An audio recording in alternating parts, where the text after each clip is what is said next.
All right, hi guys. We're simultaneously streaming on Vigo right now. Okay, so the book that I am starting today was actually a recommendation from the last book I read, which was called Psych K.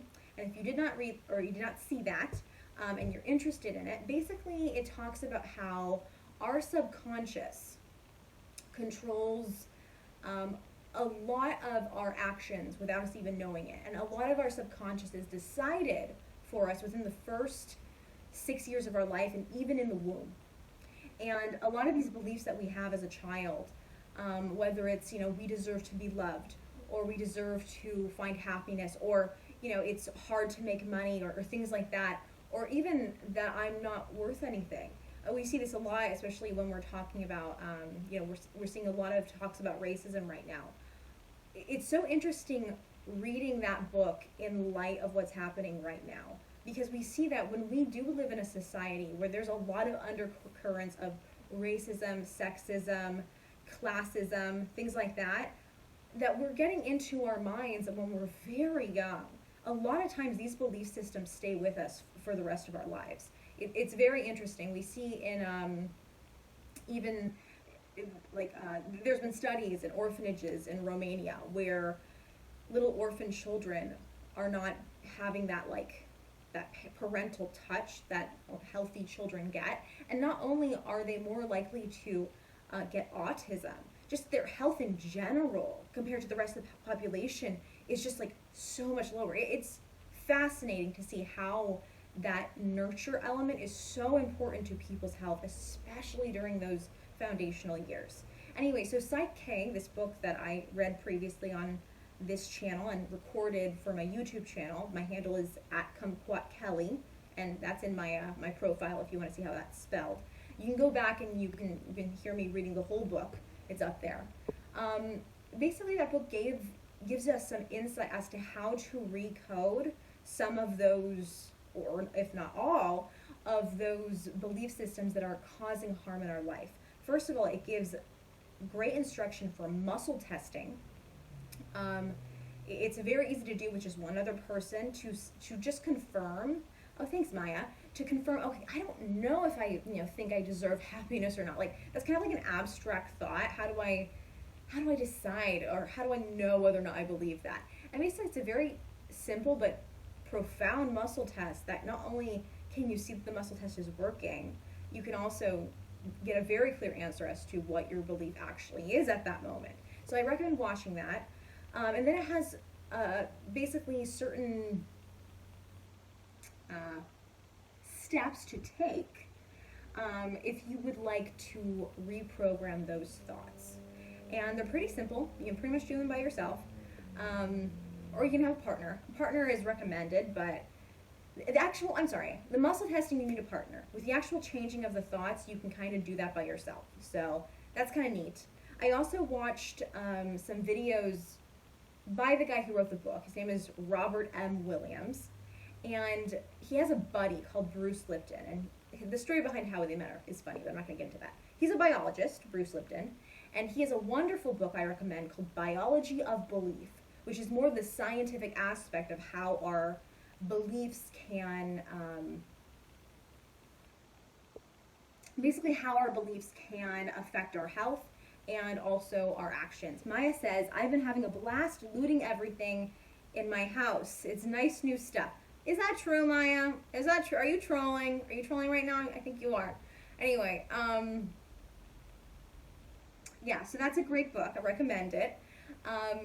The book that I am reading right now was a recommendation at the end of Psych K, where they recommended this book, and it's called The Awakened Mind, Biofeedback and the Development of Higher States of Awareness by C. Maxwell Cade and Nona Coxhead. So I'm going to start reading that soon.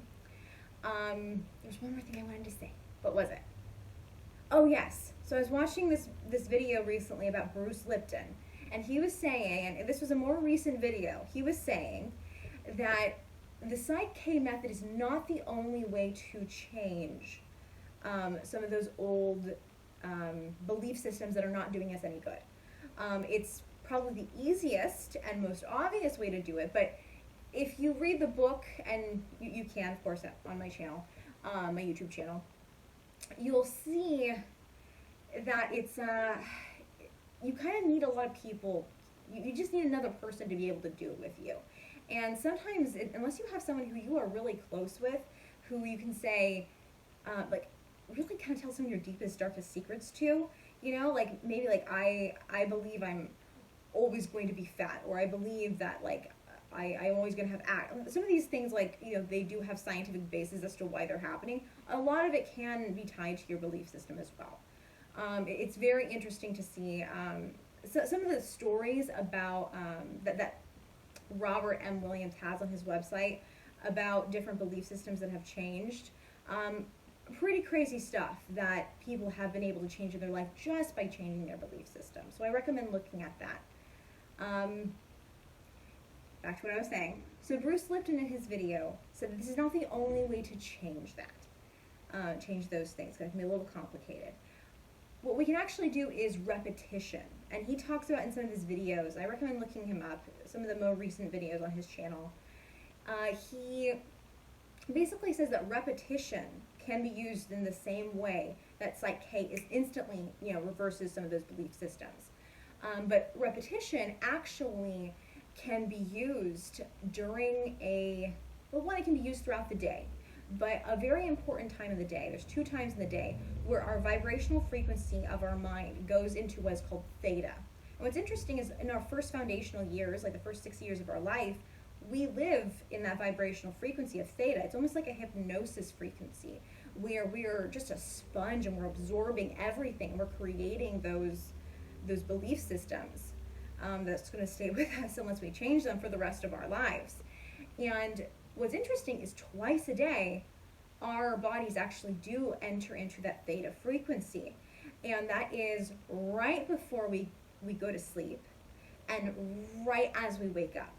And it's kind of like in that that groggy area where I'm like, oh, I just woke up. We're in that frequency.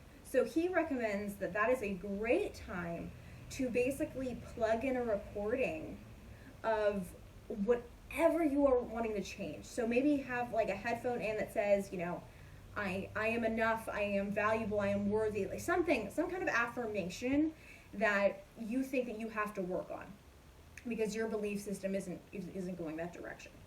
So yeah, that's the little spiel of the former books we have read so far. This is the new one. It's like the 3rd in the series. I haven't touched it at all. I just have it now. I'm going to start recording right now. I've been recording. I'm going to start reading now this book. So again, it is called The Awakened Mind, Biofeedback, and the Development of Higher States of Awareness by C. Maxwell Cade and Nona Coxhead. Maya says, why do you guys wake up with morning wood? I don't have an answer to that. Yeah, sorry, Maya, I couldn't help you. That's funny. All right, so I'm going to jump in here. And guys, feel free to put any comments or questions in the comment section. I will periodically, like every few paragraphs, look down to see if you've said anything and respond to it. So feel free to do that. Okay, here we go.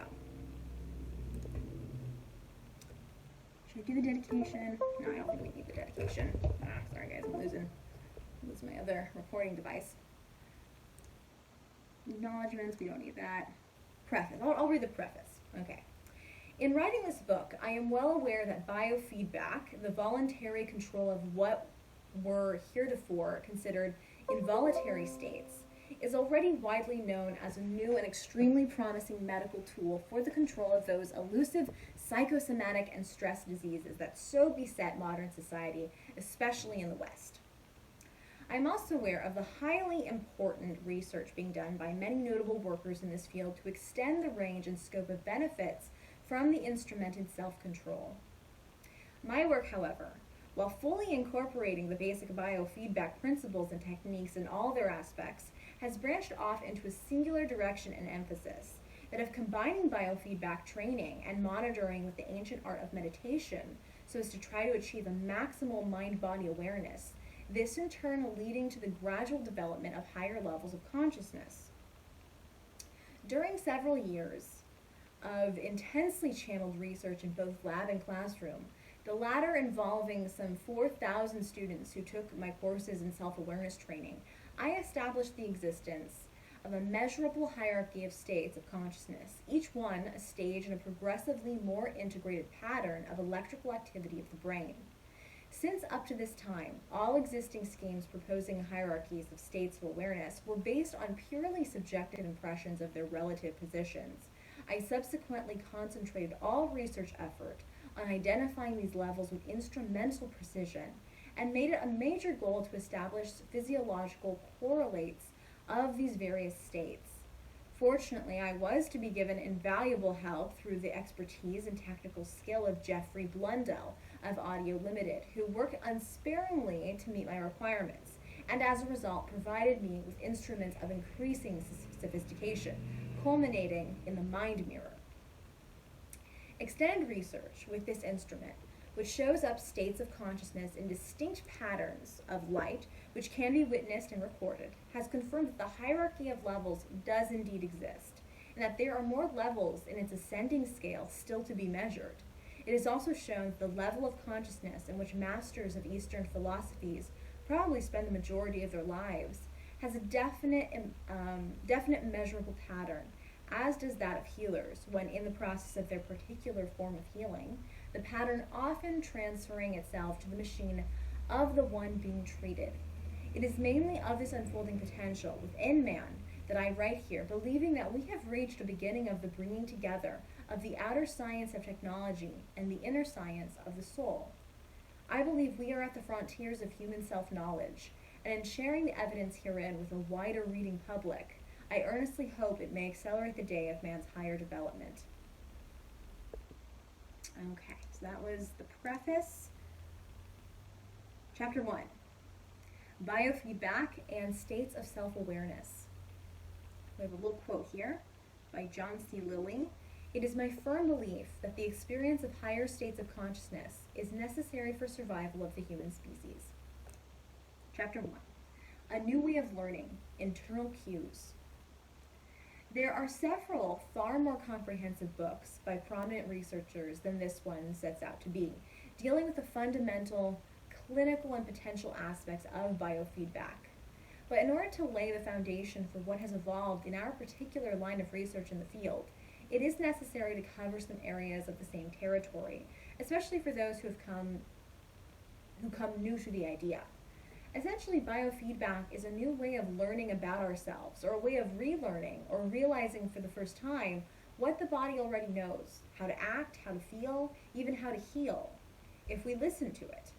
With biofeedback instruments and techniques, the art of listening to internal cues can be restored or established. Since one cannot control that of which one is unaware, biofeedback can be said to provide the means to become aware, acutely aware of ourselves, and thereby to gain the possibility of self-control. For we are inseparable body-mind unity, and it is only by becoming aware of our related mental and bodily functions that we recognize their unified effect on our health, well-being, and inner development. If we are to achieve domination over our individual experience and growth, then it follows that we must develop maximum awareness of ourselves, of our own bodily and mental states. Through electronic monitoring of biofeedback, these bodily changes can be measured and recorded as well as personally felt. The conviction that results is the doorway to a new expanded realm of self-control and self-unfolding. The actual basis of the biofeedback principle is very simple. If one is enabled physically to observe in oneself some biological happening of which one is not normally aware, for example, the presence of what is called the alpha rhythm in one's brain waves, then one can be trained to control that happening. In cases of alpha rhythm, the subject may be trained, well, I guess I'm moving my little bit quite a bit so I can see. Okay, there we go, that works. The subject may be trained to produce at will more of the appropriate state of calm, detached awareness with which it is associated. So one aspect of biofeedback is the training of the individual to control his own states of awareness, just as one aspect of the Eastern philosophies of yoga, Sufism or Zen, is the training of the individual to control his own internal awareness at will, but without outer technical corroboration. In other words, it might reasonably be said that biofeedback is an instrumented mystic self-control. The chief characteristic of the biofeedback process classifies it as a cognitive process. This characteristic is awareness of the relationship between mental activity and the feedback signal initiated by the bodily activity which is being learned. For instance, when learning to control some item of mind-body behavior, we must first identify the item. The feedback signal, which may be the movement of the needle of a meter or the change in pitch of an artificial tone, is not the item to be learned. It is only a label to identify the correct response once it has been elicited. As an example, we are not really interested in learning to produce alpha waves, in spite of the immense amount that has been written about them. What we are interested in learning is the particular calm, detached state of mind which happens to be accompanied by the alpha rhythm.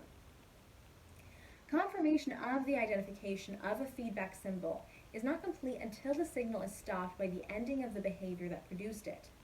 Thus, if one has apparently succeeded in producing the artificial tone,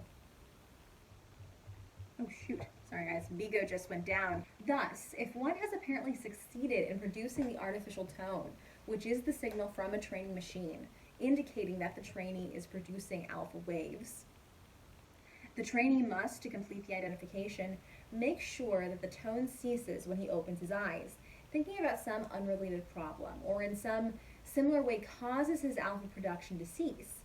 This ensures that the tone is not switched on by some artifact.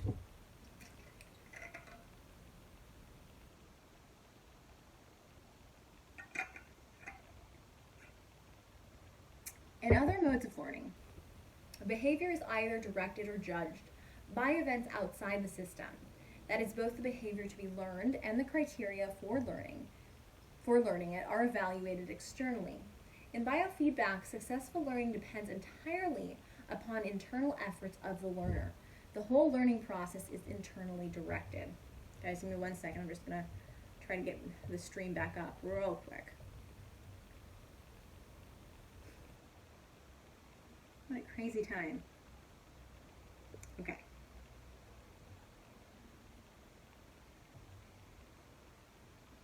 Thanks for your patience.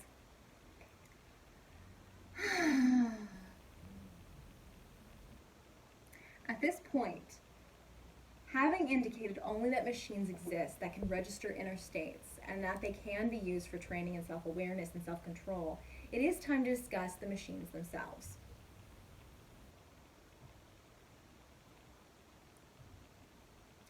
The commonest biofeedback instruments encountered today are the electroencephalograph, or the EEG, which monitors rhythms of electrical activity originating in the brain. The electrical skin resistance meter, the ESR, which gives a direct measurement of arousal, roughly speaking how wide awake you are, through the volar surfaces, palms of the hand and soles of the feet. The electromyograph, EMG, an instrument which measures the electrical impulses associated with muscle tension, and the temperature meter, using the thermistor probe, an instrument for measuring the temperature of an area of skin for training in mentally induced changes of temperature, the actual temperature being also an index of relaxation. Biofeedback instruments are generally available from a number of manufacturers, but we required two which we had to develop for our special requirements. We needed an electrical skin resistance meter, which would give objective readings of change of skin resistance. And we also developed a multi-channel EEG, the mind mirror, which was specifically designed to show the ephemeral patterns of the electrical signals from the two hemispheres of the cortex as they are happening, technically speaking, a real-time spectrum analyzer. Since we are measuring the body-mind unity, it is to be expected that the readings from the instruments will be complementary. That is to say, the way in which the readings relate to each other gives further valuable indications. We shall describe how we use the instruments in our work, but before doing so, we have to consider some simple physiology of the brain. The brain has three levels corresponding to its evolutionary ancestry. The brain stem from the reptilian period, the limbic system at the mammalian level, plus the cerebellum added to the brain stem, and the higher cortex. The later levels are further subdivided into right and left hemispheres, the whole brain having certain preferred communication paths. The brainstem is linked through the limbic levels to the cortex, and there are massive communication links between the two halves of the cortex. The usual division of function between the two halves of the brain is that the left is responsible for such operations as logical thought, time sequential analysis, categorizing and speech, and is the dominant half wherein consciousness resides. We label this left brain type of function. The right half is responsible for such abilities as recognizing faces, understanding maps, appreciating art and music, and viewing the whole, and we call this right brain type of function. There is division of opinion on the accuracy of this stereotype. Our experience suggests that of the self-selected people who attend our courses, about 2/3 are left dominant. I do want to make a comment on that. Now, I'm not sure exactly when this book was written, I think in the 70s. But what's interesting is we find that there are more left brain dominant people in the West and more right brain dominant people in the East. And unfortunately, we should not be any hemisphere dominant. The people with the most, basically the most well-rounded intelligence have an equal use of the left and right brain hemispheres. But what's very interesting is when you live in a society in the West, some of that left brain thinking, the analytical side of things, is valued just more in general. We see when, schools are low on budget, what is the first thing to get cut? It's the art, it's the music. We just don't value it as much in the West. In the East, we have more of a, appeal to meditation, more spiritual things like that. It's less, I don't want to say less analytical, but we see more of those like big picture qualities coming forth. It's more, if you look at like just the Eastern cultures, there's more of an emphasis on the whole versus the individual. That's a very right brain, a right brain pattern, to follow into. So it's very interesting. It's almost like the world is looked like as a brain, but I do think it is our personal goal to try to balance those out. Okay. Oh, one last thing I want to mention about that dominance thing. If you are left brain dominant to a point, if you're a little bit left brain dominant, okay, like work on yourself, not a big deal. But if you are severely left brain dominant, it's interesting because there have been certain brain scans of people who this applies to. And when you have a great amount of left brain dominance, you can actually see in like the brain scans, this part of the brain is really lit up. And actually the right side of the brain starts to kind of like almost die from not being used. And they call this the aggressive brain. People who have this become basically dominant controllers. They become very aggressive. At the same time, if you are a person who is right brain imbalanced and you have, you're using your right brain way more than your left brain, again, you can see the same thing in a brain scan. But these people, the best way I can describe them, they're like doormats. Like they like to be controlled. They kind of like, they're very vulnerable. It's almost like the perfect example is like an abusive relationship with like an abusive husband who would be very much in the left brain. And then you have like his little doormat of a wife who like won't leave and like, oh, I'm so sorry. Like very right brain dominant. And what's interesting is it's like you can be a man and be right brain dominant. You can be a woman and be left brain dominant. It doesn't really have to do with sex. Because we both have both sides of the hemisphere. But these are the qualities that will come to play when you have that difference in dominance in the brain. Okay, back to the book. Robert Ornstein, in The Psychology of Consciousness, 1972, claims that 95% of the population is left dominant. I don't think that's true, but we believe that this is the proportion of people who have the speech center in the left hemisphere and does not necessarily indicate that this is the dominant hemisphere. A.R. Luria, The Working Brain, 1973, gives approximately 1/3 as left dominant, 1/3 is right, and the rest is a minor left dominant. Whenever we talk about left and right brain in later chapters, therefore, it will not necessarily mean that the left function is physically situated in the left hemisphere, even though it is likely to be in a large proportion of people. Many people use only the left hemisphere. The first step in self-development awakens the right, bringing to our everyday life the ability to consciously avail ourselves of the right brain contents. Further progress confers the ability to decide how we use the possibilities inherent in the left and right divisions of the cortex. This we and deciding comes from an altogether higher level within us. C.G. Jung, Collected Works 8, called this the transcendent function, and from his studies on brain damaged patients, decided that the seat of this higher mind was actually in the brainstem, an area of the brain more complex and with more interconnections than any other region. Oh, thanks, Scott. At this level of the brainstem, we find also the reticular activating system, or the RAS, an area which is enormously important because of its role in arousal and awareness. The RAS is a functional system within the reticular formation of the brain and is a vitally important part of the brainstem with very widespread functions. Research on the RAS has shown that it plays a definitive part in determining arousal levels and states of awareness. It thus has a special significance in relation to hypnosis, where attention is narrowly directed as the hypnotist suggests, and meditation, where the subject modifies his own attention in special ways. Hi, Gage. So my husband has just come home. How are you? So good. So good. I'm so glad. Okay, guys.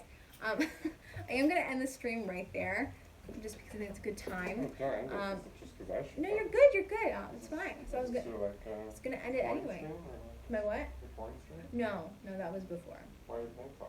Hands is not off. Go in the room. Okay.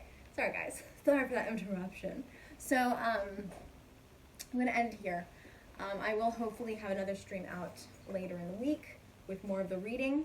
Again, this has been the Awakened Mind, Biofeedback, and the development of higher states of awareness. All right. Thanks, guys.